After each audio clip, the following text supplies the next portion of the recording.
Hello everybody, Maddie from Hello Interloper here with the latest in Blood Brothers news. The newest event, of course, is the Feast of Giants, which is a raid boss event. I know a lot of people were looking forward to this one because the raid boss event seems to be the most popular event that Blood Brothers has introduced to the game. So, here we go, some updates. The raid boss event this time, really not much has changed from the last one, which is a pleasant surprise. There's been a lot of changes to the mechanics of a lot of these events. That's some of it which have been kind of unwelcome. Some of them have been improvements. But we see some more consistent events lately. The last siege tourney, now it's called, was actually pretty much the same as the previous one, and this one seems pretty similar to the other one. So, consistency, awesome. But of course, there are different things. There's different elites, there's different rewards, so I'll be going over these in addition to a few other things. First of all, I just want to remind everybody to send your push notifications for the 15 million player campaign event. It's the exact same thing as the, what was it? 1 million downloads? I have no idea. But either way, 1 year campaign. Sorry, I can't have 50 million players and not have over 50 million downloads. But, okay. Mistakes aside, that one allowed you to get coins for sending push notifications. This one is the exact same thing. If you need more information, look at my 15 million download campaign event video, which is, of course, on my YouTube page. I have all the details there. Okay, so back to Feast of Giants. Daily missions. The daily missions are back, this time with 3 different missions, one of which is attack bosses, and this goes up day to day. When I first started this event, I had to attack 2 bosses. Now I have to attack 5 bosses. But then the second one is to defeat a boss, which is pretty easy. And then the third one can be kind of challenging, especially in the later days of this event, which is to obtain MVP. But when you do that, you get an event silver coin. Now, this is where things have changed a little bit. They no longer call them event coins, they call them event silvers. So you will get an event silver for obtaining MVP, and once you do all these daily missions for 3 days, you get an event gold. Then clear that for 8 days, you get 3 event golds, and then there's a special mission coming up. It says coming soon on the event page, so we don't actually know what's going to happen with that. But, that's enough of the daily missions, so make sure that you participate every day if you want to maximize your rewards for this. Because, you don't have to rank super high to do your daily missions. So, of course, we have the Return of the Elites, and if you've played this game for a while, you remember that it used to be 2 rares. Well, originally it was 1 rare, 1 uncommon. That would evolve, uncommon into rare, rare into epic, and then they changed it to 2 different rares that evolved into epic, and now they're back to the whole uncommon and rare sort of makeup for their new elites. So, these 2 elites, there's Jimba, Fire Juggler, and Iapetus, I believe you say it that way, Titan Warrior. I always have trouble with these pronunciations because they're so ridiculous. But, I'm going to share some personal opinions about this guy. Honestly, I don't think that he fits in with the Blood Brothers universe, just because if you look at any Blood Brothers character, there is a large amount of black that is used as shading. And most of these guys kind of look fierce. I mean, even the dog elites from a few incarnations back looked a little bit menacing. And this guy just looks very happy being a monkey and juggling fire, and honestly, the only black we see is here, a little bit there for the outline, but we don't see that stark contrast. And even his last form just looks kind of too comical and not very scary. But anyway, he does have a multiplier. If I go back here, his max attack is not very high, of course, but when you take into account the ×3 multiplier, that's pretty nice. So, his perfect evolution stats, unfortunately, are not up, but we have an estimation of its max based on that attack number that was given. But keep in mind that all these will be times by 3 for this guy. So it's really not that bad. It helps out, especially if you have somebody useful on your team. useless on your team. Somebody who does a sweeping attack. It's not really that useful against a raid boss because you want single target things. And thankfully, he does have a single target attack, which is Fire Strike. We've seen this many times before. It's the same thing that the Grey Mage knows. Sanguine Shade, which of course doesn't really matter because nobody uses him, but same thing also as the very much used Imperial Conjurer too. But it's a single attack, wisdom based, 300 times multiplier.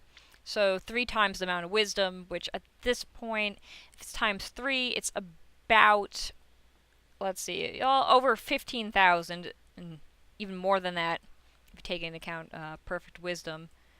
So 3 times for the multiplier, and then times that by another 3, and that's your total attack amount. Very useful for a raid boss if you don't have good single target guys.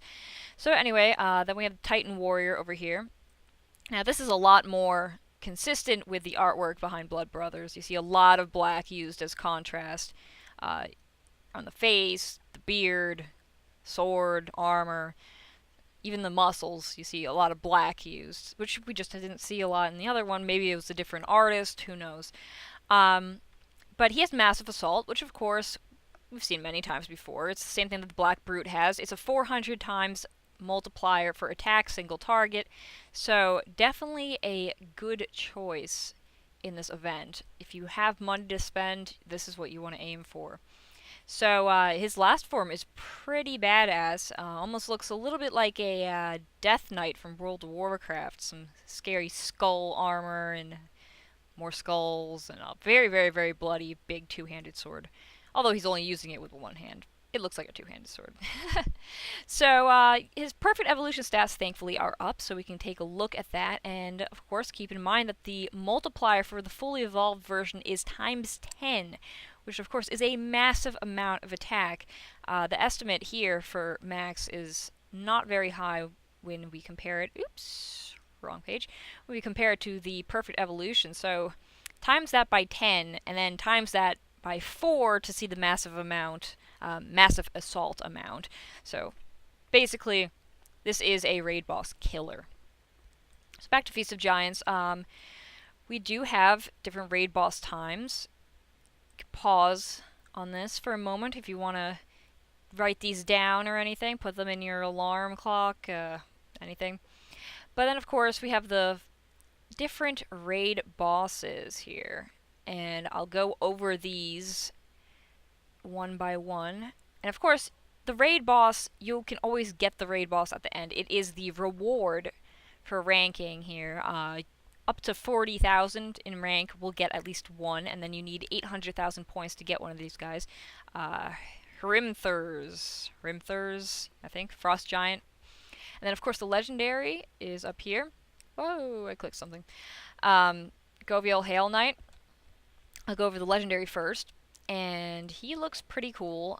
He's obviously ice-based, which makes sense because the rare, of course, is also ice-based.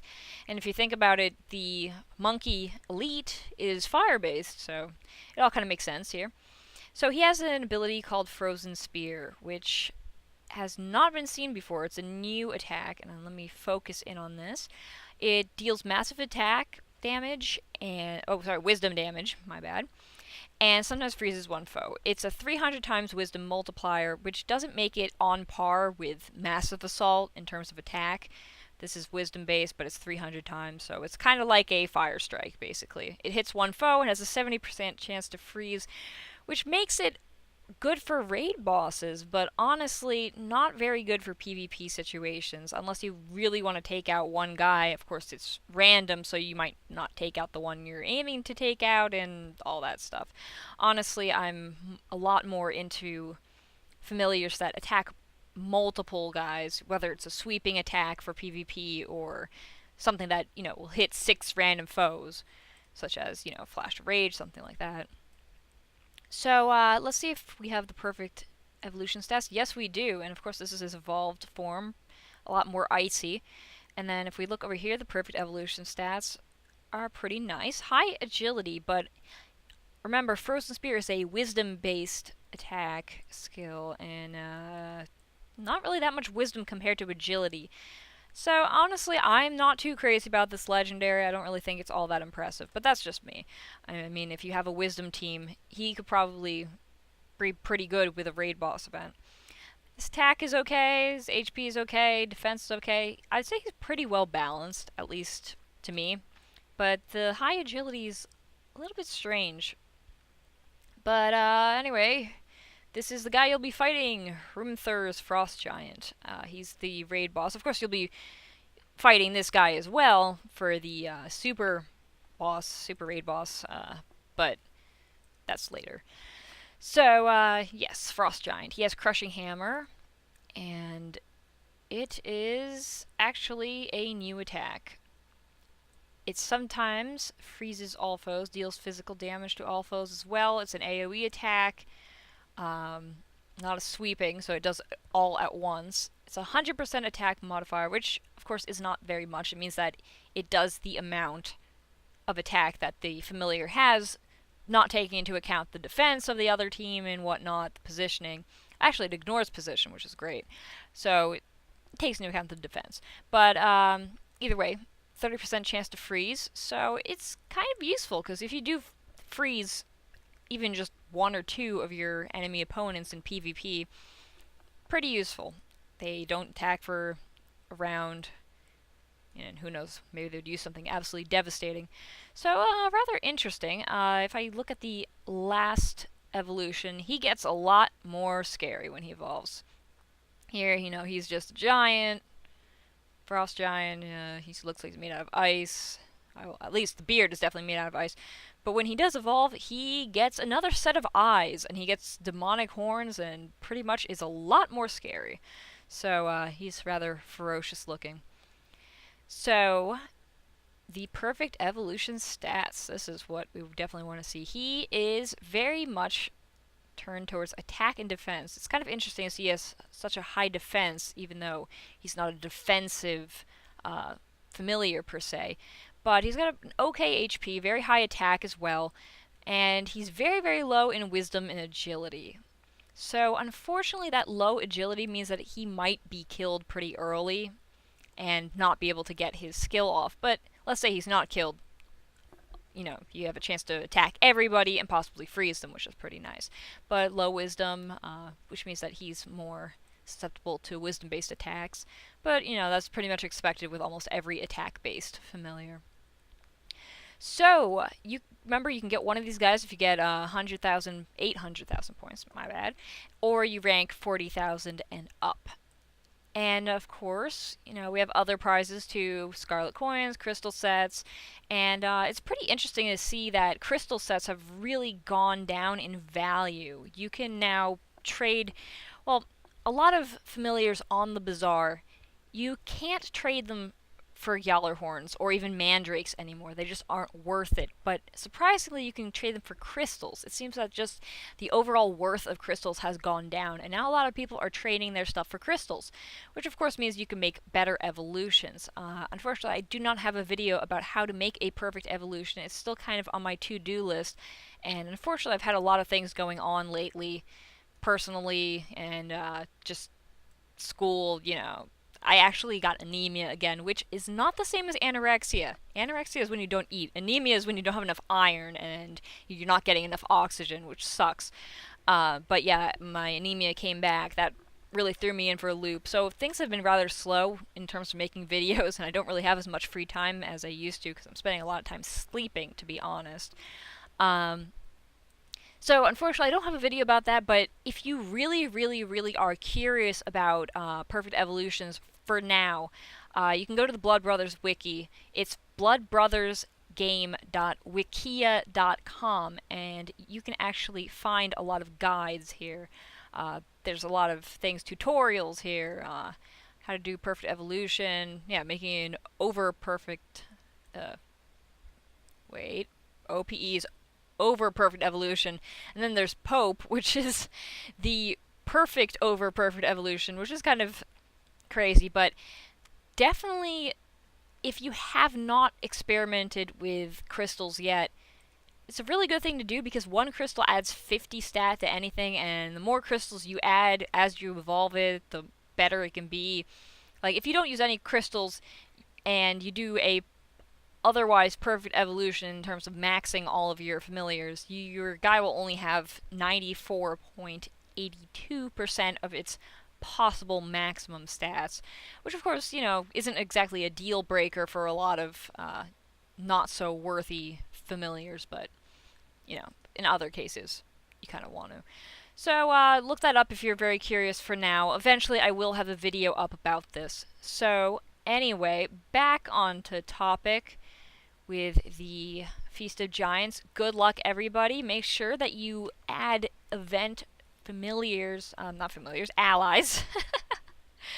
You can tell I'm just a little muddled, probably not enough oxygen to the brain at the moment, but it is an event ally event. So make sure that you have good event allies, and if they aren't really, pulling their weight, best to take them off your friends list. Don't deal with them again.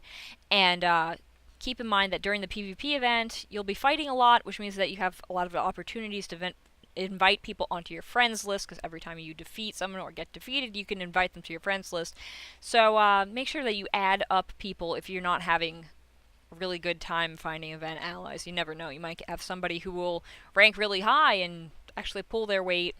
Unfortunately, I've had a lot of event allies this event that just really haven't been doing anything, so it's kind of disappointing. But the key to really ranking high in this is working hard, checking your phone, using up your morale. Having bugles, of course, helps. And, even if you have just the funny monkey dude, it still helps. Elites definitely help.